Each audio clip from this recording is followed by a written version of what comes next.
صباح الخير، صباح الحب، صباح الورد. النهارده هنتكلم عن موضوع مهم قوي. يعني بشوف ناس كتيرة قوي بتقع فيه، ببقى نفسي قوي قوي اقول لهم يعني ما تتعبوش نفسكم قوي. الموضوع ده ان يكون حد مضايقك، او مثلا بيستهزأ بيك او بيسخر منك او بيضايقك او بيقعد يتريق عليك، وانت من نوع الناس اللي ما بيقدرش يرد او يعبر او يدافع عن نفسه. فتلاقيهم بيتريقوا عليكي مرة، على ولادك مرة، على شغلك، على بيتك، على نظافتك، على أي حاجة.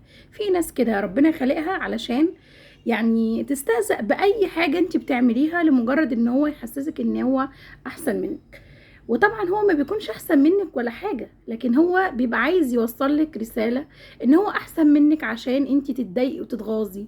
لكن في الحقيقة فعلا ان هو اللي بيكون متضايق منك، هو اللي يكون متغاظ منك. فدايما يحاول يسقط عليكي ان هو يعني ان انت وحشه، ان انت سيئه. ايه العبايه اللي انت لابساها دي؟ ايه الجيبه اللي انت لابساها دي؟ ايه الطقم الوحش ده؟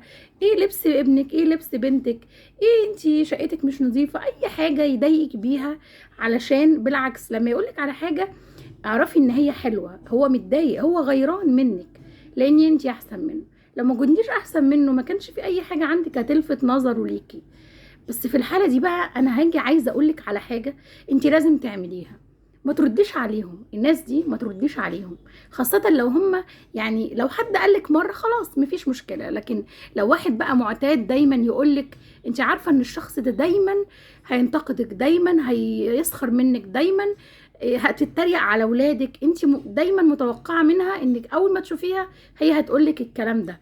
فانا عايزة اقولك نصيحة يعني مهمة قوي، كفاية قوي ان هي يعني الشخص اللي بيحقد عليكي او بيكرهك ده او عايز يضايقك او عايز يزعلك، كفاية ان هو قاعد بياكل في نفسه.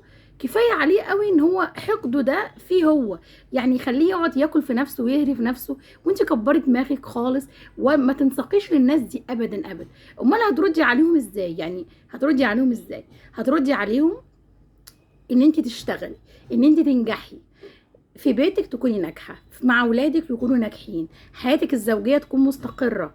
لو انت في شغل يكون شغلك ناجح، بتكسبي، حياتك جميلة، كل حاجة عندك ناجحة. نجاحك ده خلاص هو اللي هيخليهم يتغاظوا منك اكتر، هو اللي انت هتردي بيه على كرامتك اللي هم عمالين يبعتروها لك.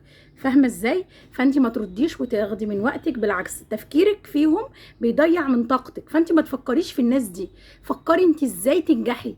كل ما تنجحي اكتر، كل ما تسعي، كل ما ربنا يكرمك في اولادك، في صحتك، في شكلك، في لبسك، في شغلك. هم هيتضايقوا منك اكتر ويحاولوا يضايقوكي اكتر ويستهزئوا بيكي اكتر ويقلوا منك اكتر، وانتي دايما تنجحي اكتر وتعلي اكتر. كل ما تعلي اكتر في شغلك، في اي حاجه، هم هيتضايقوا منك اكتر، هيبقوا مش عارفين يعملوا ايه. فعلا بيت الشعر يقول اصبر على كيد الحسود فان صبرك قاتله، فالنار تاكل بعضها ان لم تجد ما تاكله. اصبري اصبري على الناس دي واحتسبي. ودايما طبعا أنا مش هقول لك بقى استعيني بالله طبعا، خلاص، وسبحي. سبحي دايما، سبحي سبحي. اما تتضايقي من حد سبحي، والله العظيم لما تكوني متضايقه من حد سبحي، سبحي طول الوقت. وانت بتغسلي المواعين، وانت بتنظفي الشقه، وانت بتشتري حاجات من السوق، سبحي على طول على طول. كل ما تسبحي اكتر خلاص سبحان الله يعني تبصي تلاقي نفسك هديت كده.